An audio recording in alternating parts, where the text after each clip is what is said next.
옛날 옛적 조선시대에 어느 작은 마을에는 학문을 좋아하고 끊임없이 탐구하는 학자 이황이 있었습니다.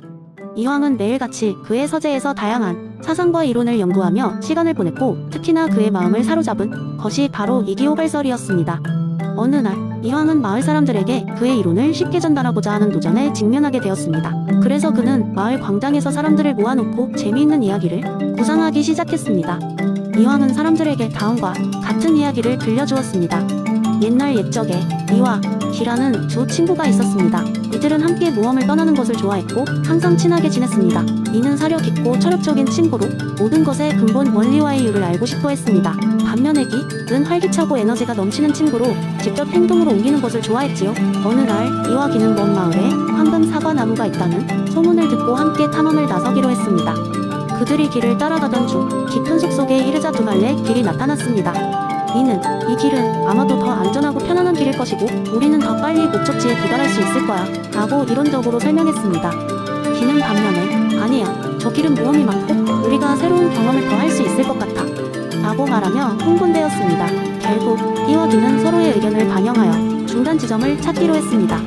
이는 길의 방향과 원리에 집중하여 논리적인 경로를 안내했고, 기는 그 길에서 발생한 여러가지 도전과 즐거운 경험들에 직접 참여하며 나아갔습니다. 그렇기에 두 친구는 결국 황금 사과나무에 도달할 수 있었습니다. 그들은 서로의 장점을 결합하여 그 어떤 장애물도 극복할 수 있었던 것입니다.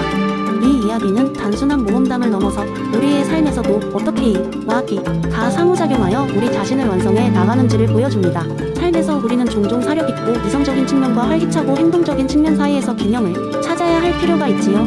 이와 기가 협력하여 목표에 도달할 수 있었던 것처럼 우리도 삶의 다양한 도전에 직면했을 때 이 둘의 조화를 통해 더 나은 결과를 이끌어낼 수 있습니다. 이렇게 이황은 그의 복잡한 사상을 간단하면서도 재미있는 이야기로 풀어내자 마을 사람들 모두 그의 이야기에 깊이 빠져들었습니다. 그들은 이와 기의 여행을 통해 자신의 삶에서 이와 기의 균형을 맞추는 것이 얼마나 중요한지를 깨닫게 되었습니다.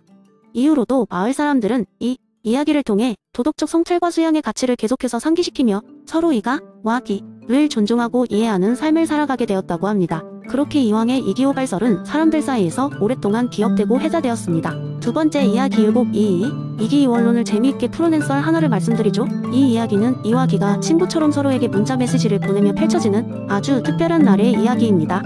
어느 날 이는 평소처럼 이상적인 세계의 원칙들을 생각하며 앉아 있었어요. 그러다 문득 지루함을 느끼고는 그의 절친 기에게 메시지를 보내기로 했습니다. 기야, 오늘 좀 따분한데 새로운 걸 해볼까? 기는 이 메시지를 받고시니 나서 바로 답장을 보냈습니다.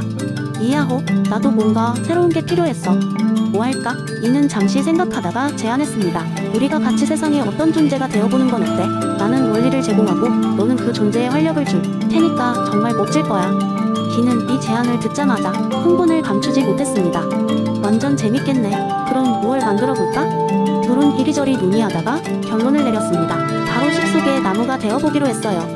그렇게 해서 이가 나무에 본질적인 이치를 제공하고 기가 나무에 물질적인 힘을 불어넣어 멋진 나무 한 그루가 태어났습니다. 이 나무는 계절이 바뀔 때마다 새로운 색깔로 변하며 숲을 아름답게 장식했습니다. 그달 이후로 이와 기는 종종 이런 모험을 즐기며 다양한 형태를 시도했습니다. 때로는 강이 되기도 하고 하늘의 구름이 되어 떠다니기도 했죠. 이들은 서로의 차이점을 이해하고 존중하며 함께일 때 가장 완전한 존재가 될 수 있다는 것을 배웠습니다. 그리고 그들의 이 놀라운 협력은 인간 세계에도 큰 가르침을 주었습니다. 사람들은 이와 기의 이야기를 바탕으로 세상 만물이 변화 속에서도 본질을 유지해야 한다는 것을 깨달았습니다. 이를 통해 자신들의 내면 세계와 사회, 주범을 조화롭게 가꾸어 나가게 되었죠. 율곡 이의 이기이원론은 이렇게 이와 기가 함께 서로의 메시지를 통해 세상을 만들어가는 이야기로 사람들 사이에 전해졌고, 조선시대 유학자들은 이 재미있는 설을 통해 철학적 사유를 더욱 쉽게 이해하게 되었습니다. 세상은 다양한 모습으로 변화해가면서도 본질적인 이치를 잃지 않는 것이 중요하다는 깊은 지혜를 얻게 된 것이죠. 세 번째 이야기 옛날 옛적 칸트라는 철학자가 현대 철학의 근간을 뒤흔드는 이론을 제시했을 때 땅끝 마을에 사는 어느 엉뚱한 농부 존이 있었습니다. 존은 철학에 관심이 많았지만 어려운 책들을 이해하기에는 시간이 부족했고 머리가 아팠습니다. 그러나 그날따라 사람들은 모두 칸트의 순수 이성 비판에 대해 토론하고 있었고 존도 이 대화에 참여하고 싶었습니다. 그러던 중 존에게 그의 친구 톰이 다가왔습니다. 존, 너도 칸트의 선언적 종합 판단에 대해 들어봤어?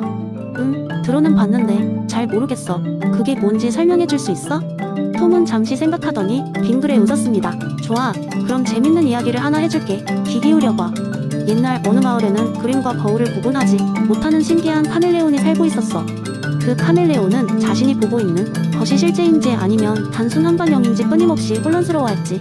그런데 어느 날 마을의 선지자가 나타나 카멜레온에게 이렇게 말했어.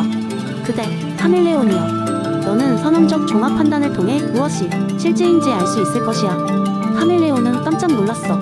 선험적 종합 판단이 무엇인가요? 그것은 경험에 의존하지 않고도 새로운 정보를 얻는 방법이지. 선지자가 설명했어. 예를 들면 당장 눈앞에 그림과 거울이 있어. 너는 그저 보이는 것만으로는 둘을 구분할 수가 없지. 하지만 그림이 있는 쪽에 손을 대보면 그 표면의 질감을 통해 그림이라는 새로운 정보를 얻을 수 있어. 이렇게 새롭게 노출되는 정보들은 경험 이상의 무언가일 수 있는 것이지. 카멜레온은 선지자의 말을 듣고 그런 방식으로 사물의 본질을 파악하기 시작했어. 그림에 손을 얹어보고 거울을 두드려보며 소리로, 촉감으로 새로운 판단을 하는 법을 익혔지. 기존의 편견과 경험을 떠나는 순간 그에게 새로운 세상이 열렸던 거야. 조는 톰의 이야기를 들으며 고개를 끄덕였습니다. 알 것 같아, 톰. 그러니까 선험적 종합 판단은 실제 경험하지 않아도 확실한 걸 알 수 있게 해주는 어떤 힘 같은 거네. 마치 우리가 수학 문제를 풀 때처럼. 맞아, 존. 톰이 말했습니다. 칸트는 이것이 자연과학은 물론 윤리적 판단의 기초가 될 수 있다고 봤지.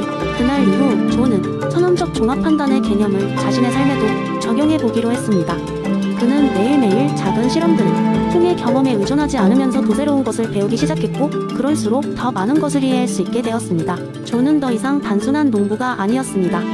그는 마을의 철학자로 남게 되었습니다. 그리고 그의 이야기는 여러 세월이 지나면서 다른 이들에게 전달되었고, 그의 지혜는 칸트의 이론처럼 모든 이에게 새로운 영감을 주었습니다. 네 번째 이야기. 옛날 옛적 목적 마을이라는 곳이 있었습니다. 이 마을의 독특한 점은 모든 것들이 각자의 명확한 목적을 가지고 움직인다는 것이었습니다. 여기서는 심지어 돌멩이조차 착실하게 굴러 가모퉁이에서 크고 작은 피라미드를 쌓으며 갈라타 수원을 만드는데 일조했습니다.